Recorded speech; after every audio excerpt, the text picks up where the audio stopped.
Okay.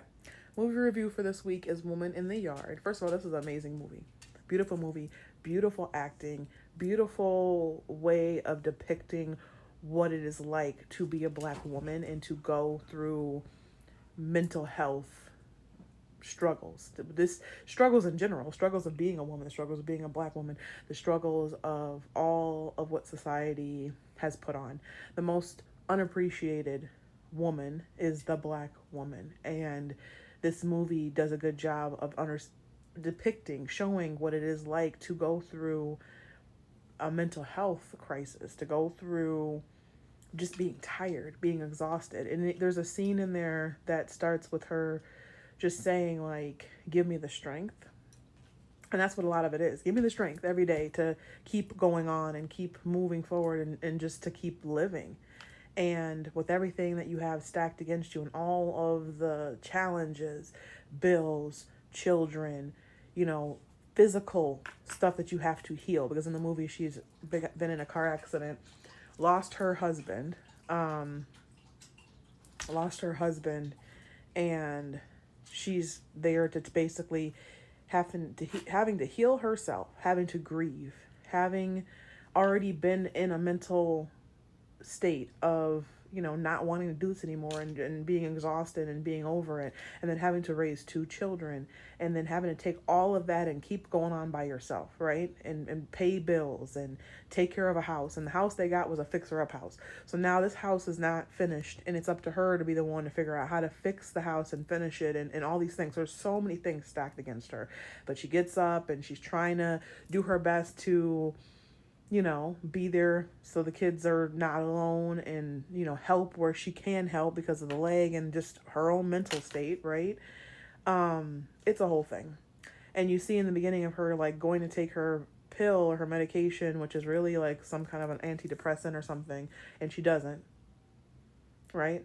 She doesn't, because she's been taking it and trying to push through, but she's going through it and she's sad. And her husband had made these promises about buying this new house, and it was going to be irises in the yard, and the irises represent peace, right? It represents the flower of cleansing.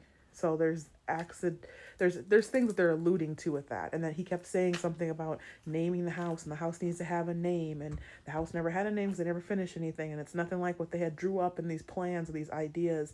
And she's also this artist, and she can't even get into her craft, and her craft is her only outlet, right? It's her only way to deal with all this and all the struggles and all the challenges there. So it's such a beautiful movie in the sense of showing her struggles with mental health and how they lay it out. So this woman in the yard is her. It's her darkness, it's her demon, it's her struggle with the mental health, and it's haunting her, right? So in this movie, it's haunting her. It's talking to her and it's telling her, well, what do you mean your husband's not coming home, and you don't lie to yourself, basically. You asked me to come here. You asked me to be here. And that's the whole thing, is you asked me to come here. You asked me to be here. Her not taking her pills, right?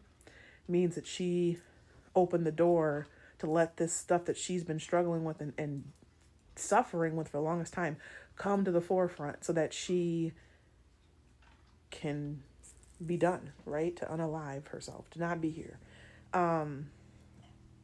And so the movie just shows this whole thing of her battling this darkness and making it into something separate and outside of herself, right? Like, she's fighting some woman that's in the yard, and this woman is doing all these things, and, kills the chickens and kills the dog and does all this stuff. And then she's trying to protect the kids from this darkness, and she's trying to keep them safe, but she's also, like, crashing out, right? Because she's going through this breakdown because of her mental health and this level of depression that she's obviously been in. And there's a point in the story where she gets the gun, and it's like shown as if the son has the gun and he's gonna go handle things, but it's really the mom that has this gun, and this gun only has one bullet, and she's kept it like that since her husband died. So all this is depicting, this is what she's been struggling with for the longest time, and that she doesn't want to be here, but she doesn't know what else to do. And even the process of her losing her husband shows it in the way of, she's the one driving and she's trying to leave him. She's telling him, I can't do this anymore. I don't know what else to do. I might have to just leave, right? For all of you guys, I don't know what else I can do. And he's just like, no, we're going to figure it out and we have to do this. And then she attempts to leave, like she's driving away, but she wants to kill herself because she sees her demon. She sees that darkness that's been luring over her, and she crashes. And then he dies and she's left with the leg. And now she's still stuck in this torment. There's no way out. Even with the medication, nothing is helping her because she doesn't want to be here.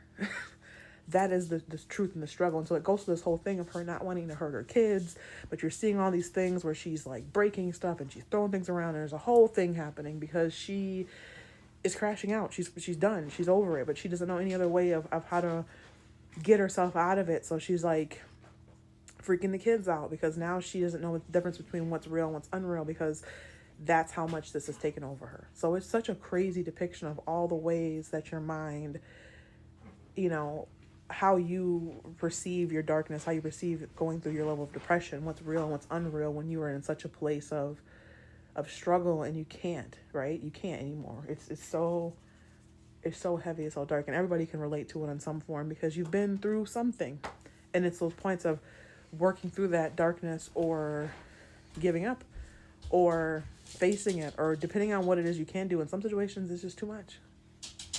And so they basically show her getting to the point to at least get control of her darkness, of her depression, at least to get the kids out. Because she even asked, are my kids going to be okay without me? Because that's the whole point, right? Especially for a lot of women, a lot of black women. How do I keep going? My kids need me. They don't have anybody else. You know, I can't leave them like this, right? And then you're trying and you're trying, but what if you're trying and trying ends up hurting your kids? What if you're trying to make sure kids go through worse?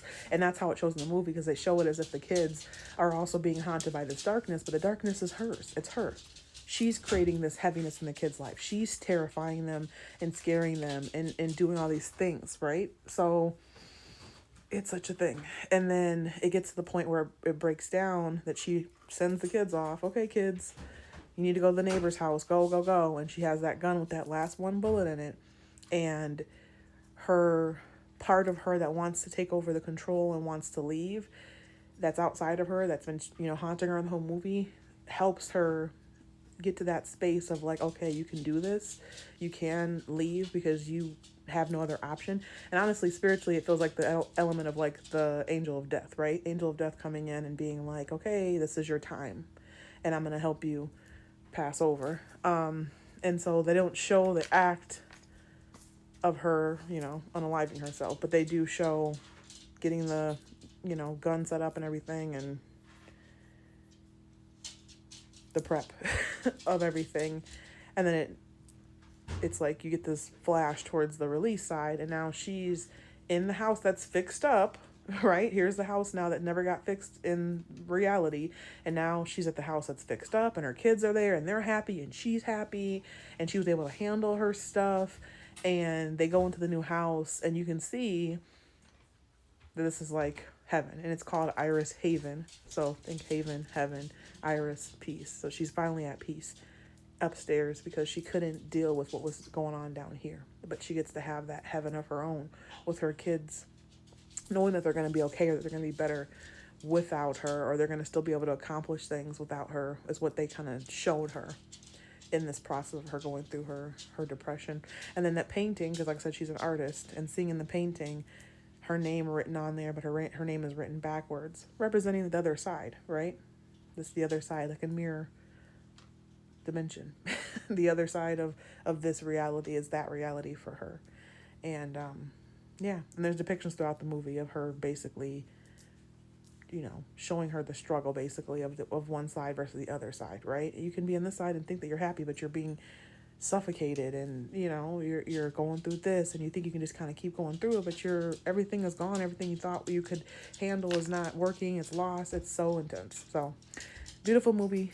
Just wanted to share that review. Spiritually, it makes so much sense because there's so much of a struggle there. And until we start to work through it or talk about it or understand the struggles that women go through in general, it's always going to be something that we're battling with. And for those that are here and pushing through it, there's got to be better outlets for it. And the ones that have gone, we have to have grace and understanding and compassion for, because it's not easy. So beautiful.